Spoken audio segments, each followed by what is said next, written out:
Welcome to episode 39 of the Tough Draw Talks podcast. I'm your host, Brad Hughes. Appreciate you being along for the ride. Today we are coming to you from Fort Worth, Texas during the PBR World Finals in 2023. We are down in the historic stockyards at the Brand Room, where if you're looking for an authentic Western experience and some of the best food you can find, you will find it here. We also want to take a moment to recognize our presenting sponsor of the podcast for 2023, the Lane Frost brand. We appreciate everything Stetson and the Frost family has done for us here at Tough Draw and are thankful to have them in our corner. Be sure and visit lanefrost.com for some amazing hats, shirts, and everything Lane Frost. Use our code TDT15 for a discount on your purchase. We have had several repeat customers of the podcast this week during the World Finals, but I'm extremely excited to have this West Texas Cowboy joining us again. He was the 2019 Rookie of the Year in the PBR and is currently in the race for this year's world title. He was victorious in 4 UTB events this year alone and is definitely one of my favorite guys going up and down the road today, Dalton Kasel. Dalton, how's it going, man? I'm doing good. How are you? Man, I'm doing all right. We've been working hard to get this one scheduled and going this week, so I'm excited to sit down with you and just kind of go through a bunch of different topics since we last talked, because a lot's changed in your life and ours. So I'm excited to dive right in. We did some icebreakers with you back on episode 14, but we have come up with some new quick ones that I want to toss at you. You ready? I think so. Let's see what you got. All right. So, what's your go-to drink or coffee order? Go-to drink or coffee order? Yeah. I'm a sweet tea kind of guy. There you go. I'm not a big coffee drinker. Okay. No. It'd be sweet tea or Dr. Pepper or root beer or something. Heck That's yeah. kind of my go-to. Heck yeah. All right. So we actually talked about this earlier before we started. You yawned, and you were saying that when you're behind the bucking chutes, if you're yawning, you know you're relaxed. But what are some pre-ride rituals or superstitions or things that you might do before you get on? Oh, shoot. I'm not very superstitious about anything. I'm not consistent about anything. I change it up each and every time just because I'm not one of those that can really stick to a routine very well. So it doesn't work out for me. So it's just a little bit of everything. Awesome. All right. This one is open for interpretation and debate, but who's your favorite superhero? Favorite superhero? Yeah. Oh. So I didn't really watch very much TV and stuff growing up. I didn't watch very many movies. Okay. But if I guess I had to pick one, be Superman. Superman. That just sounds fitting. It sounds fitting. Yeah. Put the S on the chest, right? All right. Who is a person in your life that inspires you? Probably would have to go with my dad. He's taught me how to be a dad, a man of God, a husband, and that's been really important, and that's what's in my life right now is I have a family and stuff, so I'd have to go with my dad. Look at you, giving the lead in for something we're about to dive into. But one more question before we get going. All right, so you may not have kind of a pregame ritual or anything like that, but if you're on your way to an event, what's your go-to music choice or song or anything like that, or do you have anything that kind of gets you pumped up? I'm kind of a rap music kind of guy. Oh, there you go. I don't necessarily have a song. Right now I'm hooked on gangster rap, made me do it.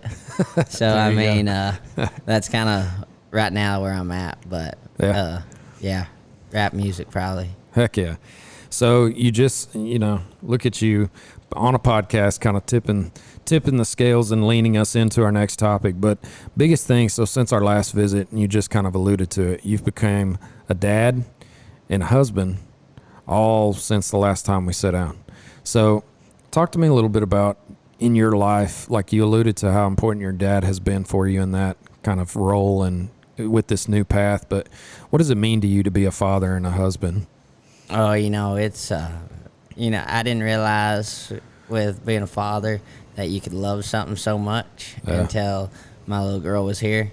And I didn't realize how much you could care about another person as I care about with like my wife and my daughter. Yeah. And it's unreal, and it's something that I love bull riding and I love the sport and stuff, but I love my family more. Yeah. And it's not anything that I would ever, think of. Yeah. Like, I couldn't put it in words that this is what it'd be like. Yeah, the crazy thing, you hear unconditional love. You hear that, you read the Bible, you read scripture, different things like that, and it's like it's so crazy when you find your person in life, your wife, but then also when your first child's born, and just that really starts to sink in, doesn't it? Oh yeah, for sure. Yeah. It's like everybody said, unconditional love and this, that,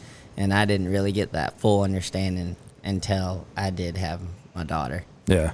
So last time on the podcast and even in the short film, we've talked a lot about your relationship with Riley Sanford and his family as well. What, now that you've experienced kind of your own family and stuff, when you reflect and think about your relationship with Riley and how important that's been for both of y'all, and now that you have a family of your own, when you think about the dynamic you have with Riley, how important is that to you, and how much more does it mean now that you kind of fully grasp what it means to be kind of brought into a family like that? It's something like I didn't have a full understanding of at first. Yeah. Like I knew that he loved his kids, he loved his wife and stuff, but I didn't realize how much you could love, your family and your wife and your kids. And anyways, it's been amazing because Riley and I are still best friends, and our kids are growing up together, and they see each other every day. And that's cool. My daughter, she'll be screaming and having a fit in the middle of the night, saying she wants to go play with Troop or Bonnie or May. Those are her friends, and it's been really fun because we've been able to raise our kids together somewhat as of now, and they love each other, and it's neat seeing where Riley's and I's relationship has been in the past and stuff, and now I get to do the family side of it with them now. That's so awesome, man. So that's been such a big deal and a big change for you throughout this time. But then another big component that's changed since the last time we talked is the PBR teams. In the inaugural draft, I was there that night at Texas Live. You were drafted in the first round by the Kansas City Outlaws. Talk a little bit about your expectations or your thoughts going into the teams, and then kind of what have been some of the good or the positive things that maybe either you didn't even know would be there, or some of the things that you learned kind of as you were going. I didn't really quite know what to think of the team deal. Bull riding, it's always been individual. I've always done it as an individual sport, besides being on the Global Cup team, which was amazing. And anyway, so I had a little bit of hope that it was going to bring the same feel and stuff like that. Like you said, I got drafted to the Kansas City Outlaws first round, and anyways, I didn't know what to think. I wasn't excited. I wasn't, irritated about it.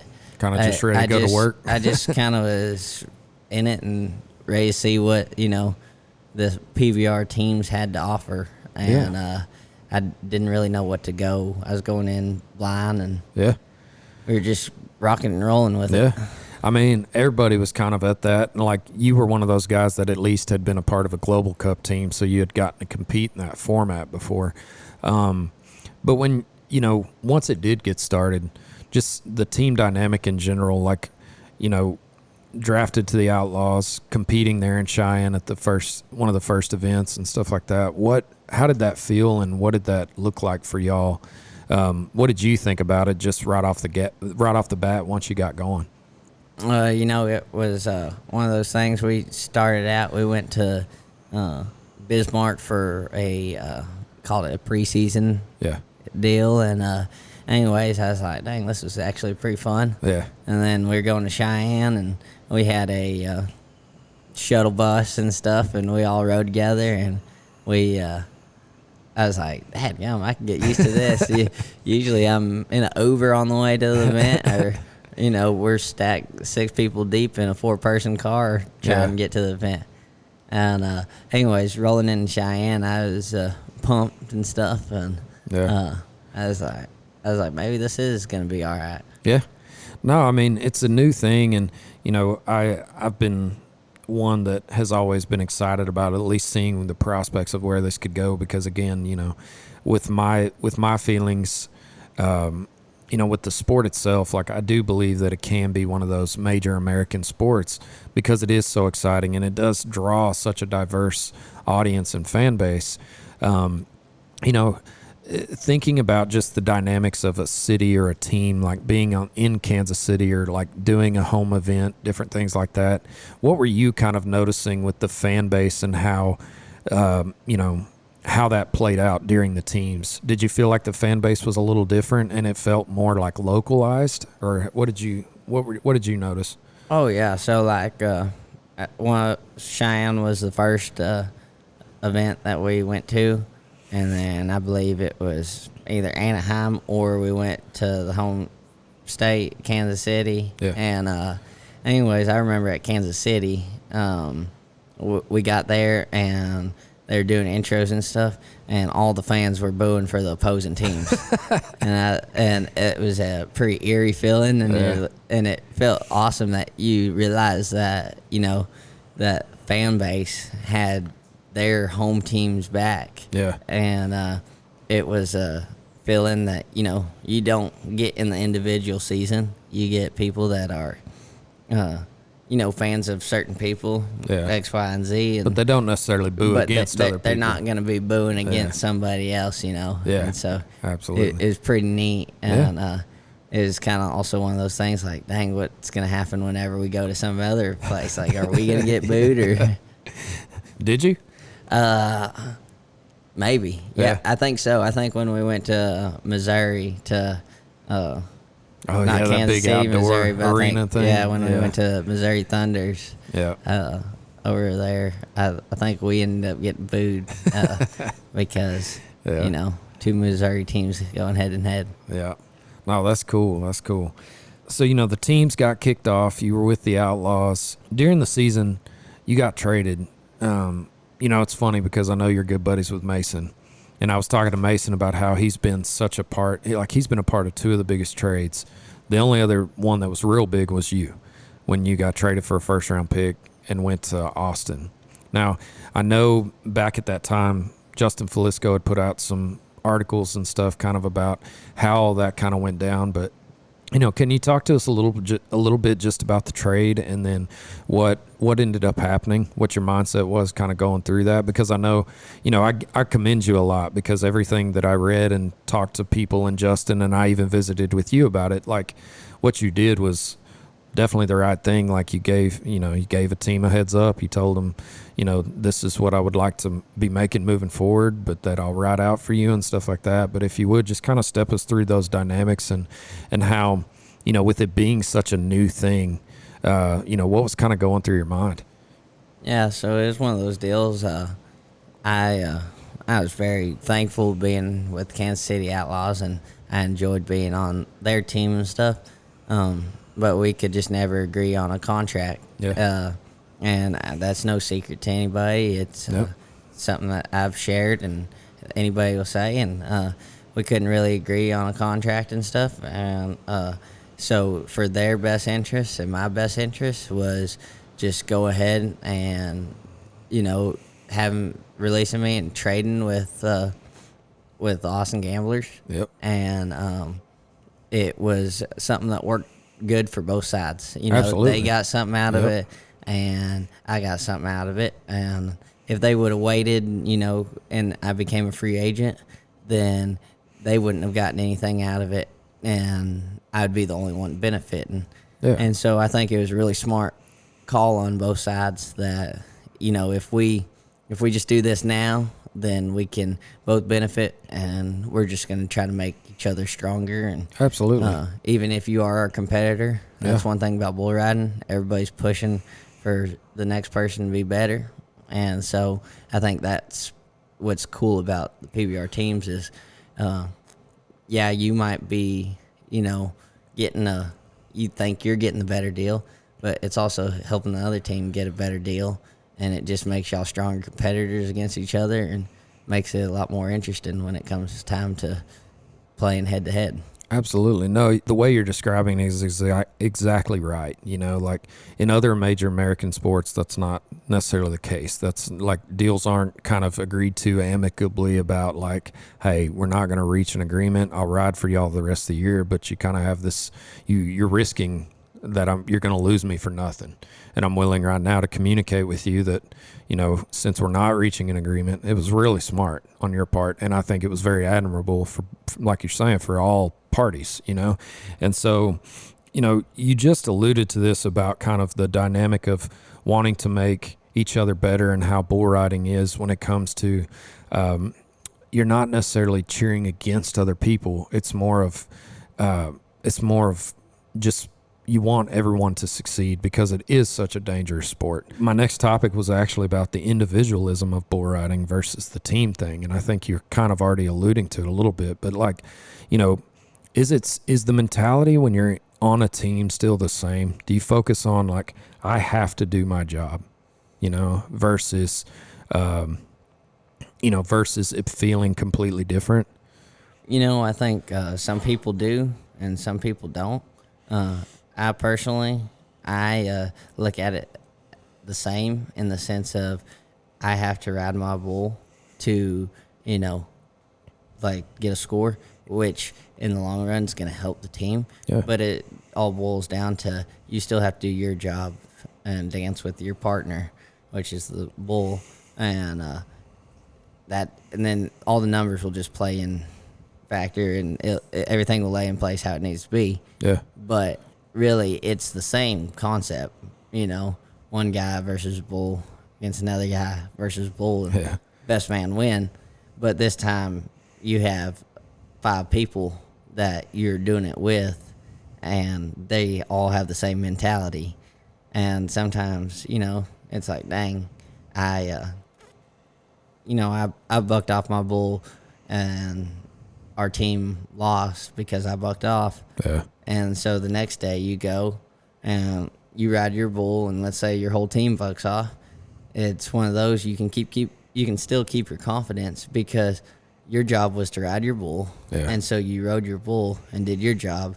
Just sometimes, it didn't work out for your other team members. And so I think it's something that you can build yourself on. Yeah. And if you buck off your bull and your other team members ride good, then, you win the game. Yeah. Then your confidence is still boosted because y'all still, got to win and you're still getting paid. Do you feel like it even boosts you a little? Okay, so let's take the scenario you just gave of, say you ride your bull and the rest of your team bucks off, so you lose the game. Does it, you still did your job, so your confidence in yourself is still there. Does it even give it a little bit more of a boost when your team wins that day? Like, does your confidence even go up because it's like, I contributed to a win? Or does your mentality, and obviously this is different for everybody, but speaking specifically to you, does your confidence even go up a little more? Or does it just always kind of stay the same because you have a job to do and that's your focus?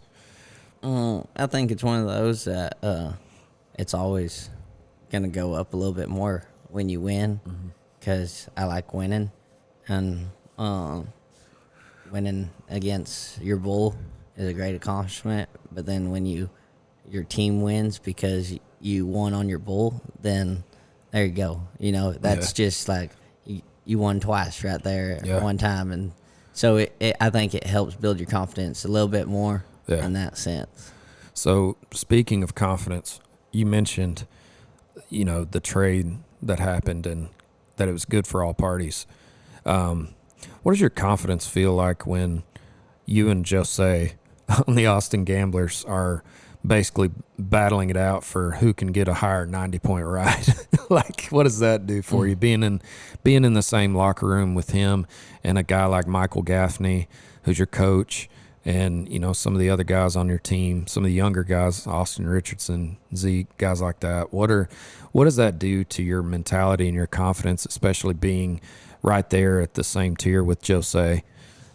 It's been, I think, one of the best things for me because Jose and I have been kind of became a little bit better friends. We're not just, best of friends or anything, but anyway, so now we talk a little crap to each other, and we just try to one-up each other, and it's fun because we be in the team season, and we'll be joking around and be like, well, you bucked off this bull. I bet I can ride him, so let me have him.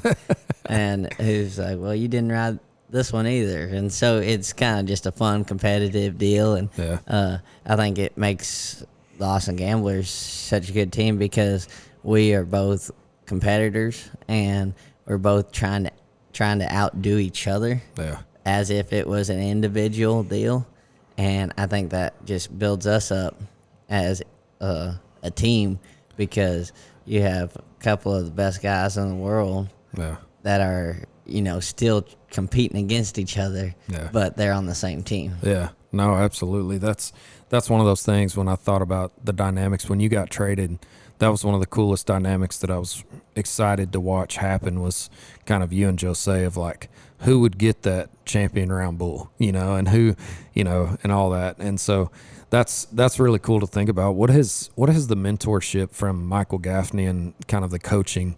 I know you haven't got to experience it for a full season, but even with J.W. Hart, for example, what have those two guys, those two legends of the sport, kind of poured into you and helped you throughout, this past season in the UTB that we're currently in? Like, how did they help you? With G-Man, he's one of those. He's pretty calm, cool, and collected all the time. Yeah. And he's not a world champion for no reason, so he's a competitor. Yeah. And he likes seeing us, try and compete with each other. And I think that J-Dub has a toughness side to him and brings a tough aspect to it. And so if you get G-Man, that's kind of just calm, cool, and collected, relaxed kind of guy, and then you add JW, they both have helped me a lot in different areas just to improve my bull riding. And you get both of them together, then you pretty much got the whole package. Yeah. You got somebody that can, keep everything calm and cool when you need to, and also somebody that's going to teach you how to try it and make you grit your teeth when you need to. Definitely. So this season, you've had several top 5 finishes, 4 victories on the UTB, back-to-back wins in LA and Arkansas. What kind of growth have you seen this season? You just mentioned kind of the impact they've had, and then going into this season, what have you been able to carry over, and and even just growth personally for you? I think I'm just been having a lot of fun this year. I have started having fun, and I'm starting to get a little bit more consistent.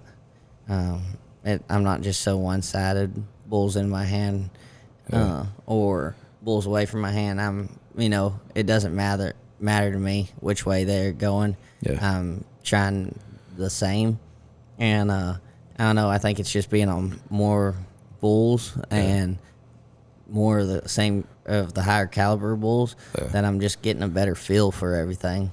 Yeah. I've been trying all throughout this week to get that feel here at World Finals, but it hasn't really quite worked out. Yeah. Well, it will. So, one thing I'm curious about, because I know that this was a big thing for me, and, I know you went through the teams. Your little girl's about to be 2. And we talked a little bit earlier about your family and what that's meant to you. How has that, like, we talked about the unconditional love that you kind of started to understand, and like, how does that play into your bull riding?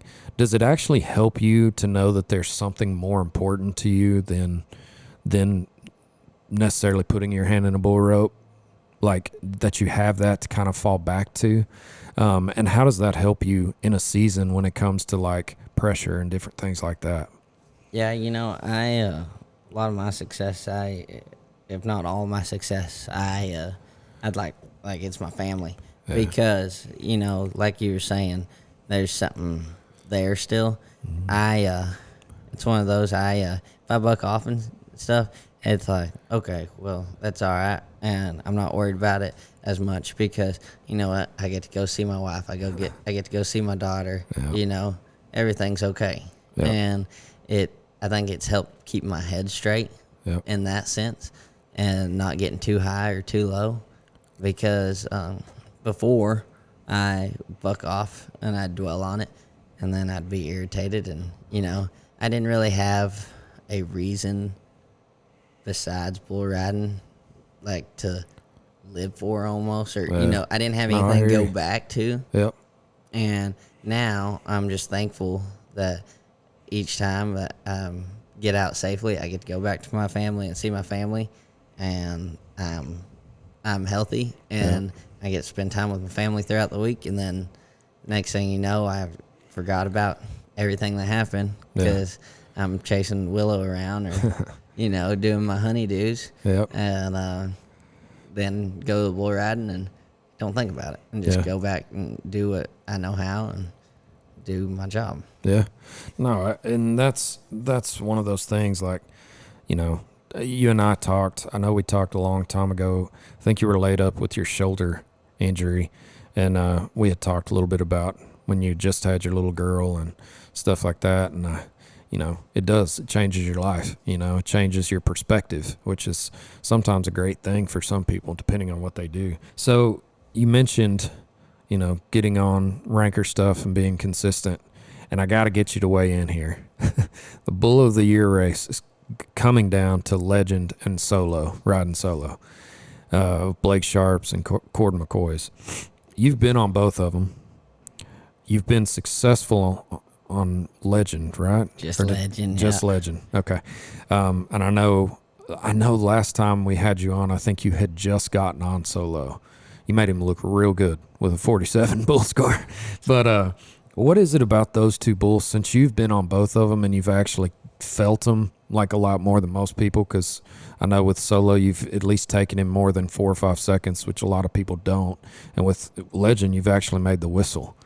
What is it about those two bulls? And what do you like about them, or why do you think, handicap this race? Who do you think is the Bull of the Year? You know, I've been on Legend 3 times now and rode him once. Legend is super wild, unpredictable, and really showy. Yeah. And I think Solo has the same kind of factor as him. I've been on riding Solo 9 times and have not rode him once. I keep thinking that I would, but I have not.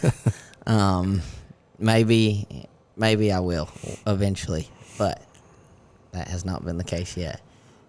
But Solo is a super wild bull too. Yeah. And I think those two bulls, they've been able to handle the road because of how they are. Yeah. And I think the more they get hauled, the better they are. Yeah. They are just a type that can go up and down the road, and they're going to be feeling the same. And it doesn't matter how far they go, they're going to be, you know, in bucking shape and ready to rock and roll. Yeah. They have it. Your best bulls in the world have a competitor side of them too. Yeah. And their competitor side, they not know, you know, Solo doesn't know he's going against Legend, and Legend doesn't know he's going against Solo, but they know they're going against Bull Rider, and they're trying to win each and every time. Yeah. And that's what makes a great bucking bull. So when you come down Championship Sunday and you're in that top 12 and you have your pick, if both of them are there, who would you pick on the Championship Sunday? I'd have to go with Legend. Yeah. Or for Bull of the Year? Or No, for you. Get on. Yeah, I'd have to go with Legend. Yeah. Because, like I said, 9 times I haven't had the answer for Solo. And 1 out of 3 I've had it for Legend, so I might as well just try. Yeah, absolutely. No, so that's one of the coolest things about you that I love is, like, you are aggressive. You go after rank ones. Like you said, you're building that consistency a little bit more and more, which is great.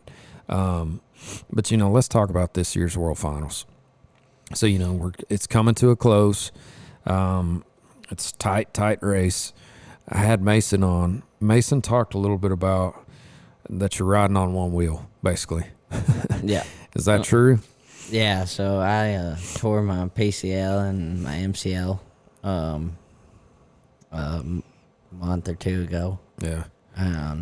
Anyways, went to physical therapy and stuff, and just kind of trying to get by with it right now, and just going with it, and it's feeling a lot better. Yeah. Just it's one of those. It's an injury that is something that really aggravates you while you're bull riding. Yeah. Because PCL is something gotta use your legs, keep a hold of the bull and stuff, Yeah. and it's something that it's frustrating that I have to deal with it each and every ride, but it is what it is, and I have to just push through it. And which I want our audience to make sure know that Dalton does not accept excuses. Like, he will tell you he bucked off those bulls, period. I just wanted to bring it up because it is a fact. He's riding on one good wheel. But again, you'll never hear him make excuses about it. So he's just answering my question I'm throwing out. So it may not have been the finals you wanted so far, right? Obviously, there's still time left. In these types of moments, like throughout this week, or the week being the entire World Finals, right? What do you learn about yourself in these moments? I think, it's a mental game. I haven't had the finals that I was hoping for. I haven't stayed on very many bulls. Just stayed on one. And it's mentally, it kicks my ass. Yeah. But it's trying to just get past that mental block and realize, I'm here for a reason. Yep. And it's all right, Yeah. Here the last couple days, I've been pretty upset whenever I've gotten back to the camper and stuff, and irritated at myself, and just like, why can I not stay on? And but throughout the day, I remind myself, you know what, you're one of the best bull riders in the world. You didn't make it here by accident. No. And Absolutely. I been trying to just clear my mind and just go do my job whenever it comes up, and so I'm just gonna keep pushing at it, and this is how it's gonna be. Well, I mean, the fact of the matter is, you're still in this race. You've chipped away. You've had probably, as far as standings wise, it's one of your best seasons, if not your absolute best, and you just continue to get better. And I think that a big part of this, and a part of the game for you, that I've known you quite a while, I think figuring out that why and that purpose that we've talked about throughout this podcast with your family is huge. The fact that you're able to, kind of compartmentalize and realize, hey, I bucked off, it sucks, but there's, next bull, next ride, next opportunity, and not dwell. That's tremendous. When it comes to the injuries, and obviously you've got the injured knee, you've had shoulder issues in the past, and all that. Like, what is the mentality for you when it comes to injuries and working to get back? I really am. I love the Lord, and I trust that everything that happens is with a plan. Yes, sir. And sometimes that is hard. Yeah. But I know I have a strong foundation, and we pray each and every day, and we do stuff to just gain our relationship and strengthen our relationship, with the Lord. Yes, sir. And that's something that has, kept me steadfast and has helped me mentally. Yeah. Is because, sometimes it's awful. It sucks, not getting hurt, you'll be having, I was having the best season I've had, sitting, I believe, second in the world. And then I had to be out for a month and a half because of this leg injury. But, the Lord had a plan with that. Maybe I wasn't supposed to go. Maybe a plane would have crashed, or who knows what, and it might not even be anything like that. Maybe it was I needed to work on time with my family and spend time with my daughter and spend time with my wife to help strengthen our relationship there. Yep. And not I don't always know what it is that the Lord has planned, but He does. And so it's something that I look back on, and I'm able to, just be at peace with that, because and focus on that. It's all in His hands, and it's going to play out how He wants it to. Amen to that. Amen to that. So I know that, the goal and the job here is not done, and I know you're amped and ready to get back into it on the last day of the event, and just see where the chips fall. But what are plans and goals for you moving forward, even beyond this World Finals? What are some things that you want to achieve, especially now? The last time I know we talked a lot about gold buckles and different things like that, but now there's the teams, now there's your family, different things. What kind of goals and plans do you have for yourself? My goal is, like you said, gold buckle. I want to win the world.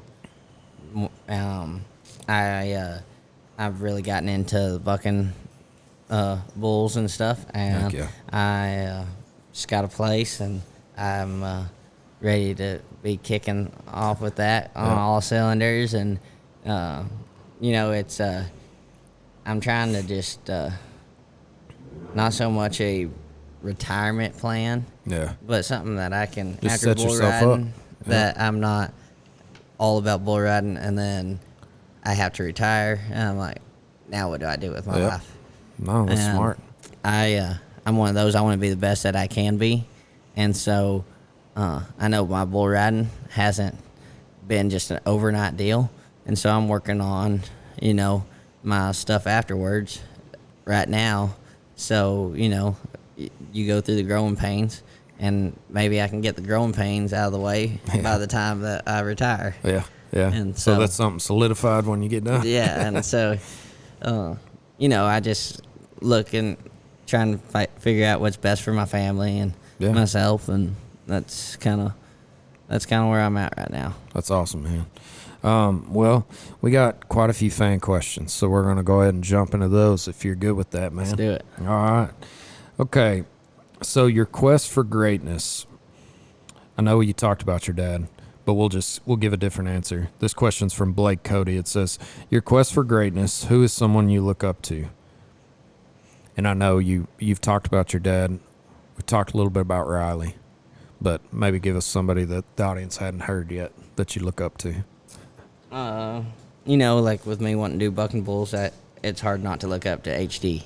Oh, yeah. And, that's a good one. Yeah. HD Page, and they have the best bucking bulls in the world, and it doesn't matter whose herd you look at, something goes back to their breeding. Exactly. And with me wanting to raise bucking bulls, it'd be pretty cool if, I was able to do that. Yeah. Or at least, start a legacy where my family was able to do that. So yeah, for sure, man. So Kane asks, best advice for a younger, taller bull rider, which you're pretty tall. You hang out with Riley, and Riley's real tall. So what advice do you have for a taller bull rider? It's not so much, you got to make smaller moves. Smaller moves as a taller bull rider. Tanner Byrne was a tall bull rider. Yeah. And he, it looked pretty awkward, but he made small moves, and it worked. Same with Cody Teal. You can't get away with what Jose gets away with. Yeah. You got to figure out what works for you, and just, if it's what you love, just keep going at it. Heck yeah. Kane actually asked quite a few questions. Another one he asked is, how many practice bulls did you get on as a young bull rider? I don't even have a number on how many practice bulls I got on. Yeah. Because do you still get on practice bulls? Not as much now.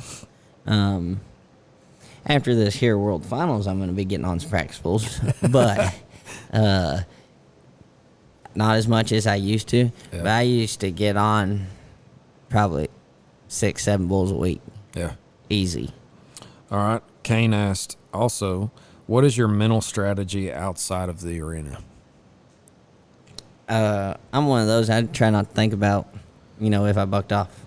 Try to think about my rides and stuff, and try not to think about bucking off, and I stay busy with doing other things, and it keeps my mind off of that. Yeah. Another question is, what do you do for workout that's bull riding specific? Like, doesn't necessarily mean you have to be hitting the gym, but like, is there stretching or particular things that you do physically that help with your bull riding? I'm not really a working out kind of person. I'm outside every day working.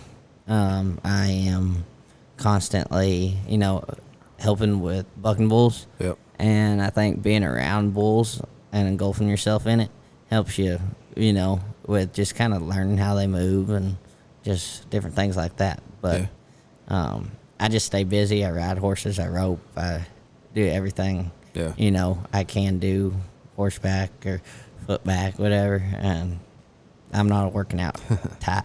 Yeah, for sure. Dallas asks, tips on improving your mental game. Be mentally tough.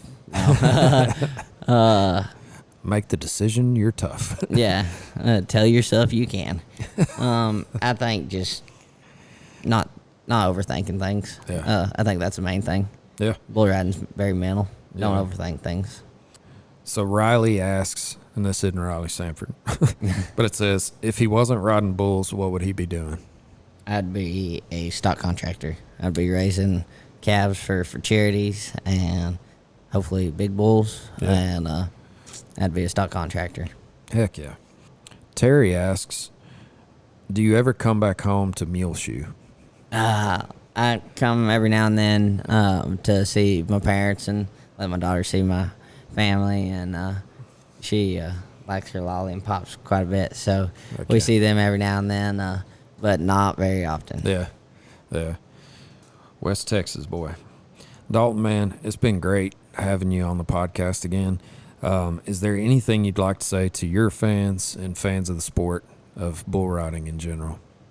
I think the only thing I can say is I wouldn't be able to be where I am, and I wouldn't be able to do this for a living to support me and my family if it wasn't for the fans.